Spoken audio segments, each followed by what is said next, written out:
looked at him and said, "Your name is no more Simon, son of John, but you will be called Peter." Peter means a rock. So I've already explained this side. So we go on to verse 43 to 51, where Jesus called Philip and Nathanael. The next day, Jesus decided to go to Galilee. He found Philip and said to him, "Come with me." Philip found Nathanael and told him, "We have found the one whom Moses wrote about in the book of the law, and whom the prophet also wrote about. He is Jesus, son of Joseph from Nazareth." Philip said, "Come and see." When he said, "Can anything good come from Nazareth?" When Jesus saw Nathanael coming to him, he said, "Here is a real Israelite. There is nothing false in him." So here we see the reason, um, we see the real behavior, like the real attitude of, should I say, the real personality of the Israelites. Like without sin, there is nothing false in them. Because Jesus said, "Here is a real Israelite. There is nothing false in him." That means Israelites that follow Jesus, that follow the Lord with all their heart, there is nothing false in them. So Jesus said, "Do you believe?" I skip to verse 15.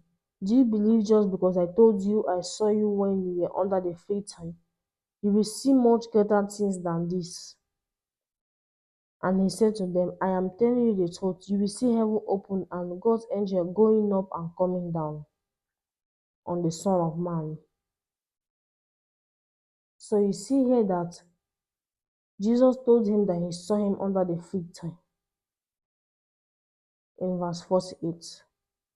So Jesus told him that what he experienced now at the moment he's talking with Jesus is just a little of what he will see. He will see the glory of Jesus. That's what that because you see it's the same thing, because when he said God's angel going up and coming down on the Son of Man, that means that is the glory of Jesus. He will surely see the glory of Jesus. So one of the chapter that is many Christians know, chapter 2, John chapter 2, the wedding in Cana. Jesus' mother said to him, "They are out of wine." Like they went for a wedding in Cana, and Jesus was with them, was with his mom. So Jesus told the mom, "You must not tell me what to do. My time has not yet come." But Jesus' mother, believing who her son was, told the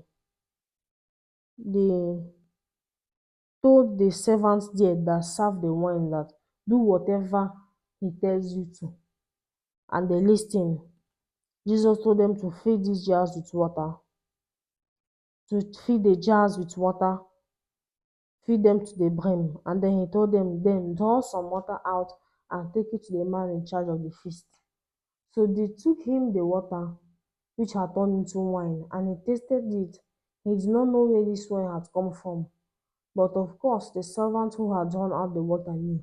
So he called the bridegroom and said to him, "Everyone else serves the best wine first, and after the guests have drunk a lot, he serves the ordinary wine. But you have kept the best wine until now." This was Jesus' first miracle. So here in chapter 2, we notice that if you believe, you have to believe, you have to believe in the Lord blindly. Put your trust in the Lord. I know sometimes it might be a bit difficult, but it is important, because when Jesus mother told the servants, "Fill the jars," suppose they didn't do that, the guests would have drank a better wine than what they drank. So that's why you must always put your trust and faith in the Lord, because when he tells you to do something, might not be, it might not be, it might not make sense to you. You might be asking, but why? Don't You might be confused, but the Lord knows. And do you know, they look at the outcome was the best wine. He said everybody served the best wine first, but he thought they served the best wine at the end. You see how the outcome is when you trust in the Lord. It always come out best and good. Then verse 13 to 22. Jesus goes to the temple. It was almost time for the Passover festival, so Jesus went to Jerusalem. There in the temple, he found people settling cattle, sheep, and pigeons, and also the money changers and coins. So he made a whip of he made a whip from cords and drove all the animals out. And temple, both the sheep drove all the animals out of the temple, both the sheep and the cattle. He overturned the tables of the money changers and scattered their coins. And he ordered those who sold the pigeons, take them out of here. Stop making my father's house a marketplace.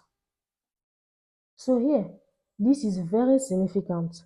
From verse John chapter 2, verse 13 to 16. What we understand here is, do not make the temple of the Lord a marketplace. And do you know what it means for us Christians of this modern day? At the end, what Jesus came to accomplish, the new temple is now our body. So when the Lord said, do not make the temple, do not um stop making my father's house a marketplace, and now it is now our body, the temple, my father's house, a marketplace. And he went to the temple, right? So the example is now us, because the new temple is now in our body, now in us, is now our body. So that's why you should take care of your body, take care of yourself, avoid adultery, avoid immorality, because it's the same thing as those people selling pigeons, cattle, and front, like making tattoos. I'm not judging. Making tattoos, exposing yourself, dressing in a way that expose yourself, not taking care of your health, eating anyhow, eating things that you know that won't be good for your body. You are actually acting like those that put pigeons and animals, that were selling pigeons and animal and money changers. Respect your body. Take care of your body very well, because this is a temple. Is the temple of the because your body is the temple of the Lord. So this is what it means for us. And he went on to verse 17, and his disciples remembered that the scripture says, my devotion to your house, O God, burns in me like a fire. My devotion to your house, O God, burns in me like a fire. It is still the same meaning as your body. Your body is the temple of the Lord. So what does it mean? Your devotion has to burn like a fire. You cannot just desire or want to even commit. I'm sorry to say that, but even unaliving yourself isn't good, because you have to take care of your temple. You are the Lord's temple. Take care of yourself. Even in health, main things, take care of yourself. Drink a lot of water too. So the Jewish authorities came and asked, perform a miracle to what miracle can you perform to show us that you have the right to do this? Jesus told them, tear down this temple, and in 3 days I will build it again. They asked him, they were confused. If you go on to verse 20, they were com if you go on to verse 20, they were confused. They were confused. Are you going to build it again in 3 days? They asked. But here, Jesus was talking about his body. That's why he said from the beginning that when he was chasing away those people that were saying things, the presentation now is our body. Because now he said, tear down this temple, and in 3 days I will build it again. It's like Jesus' body is the temple, and he will die and resurrect after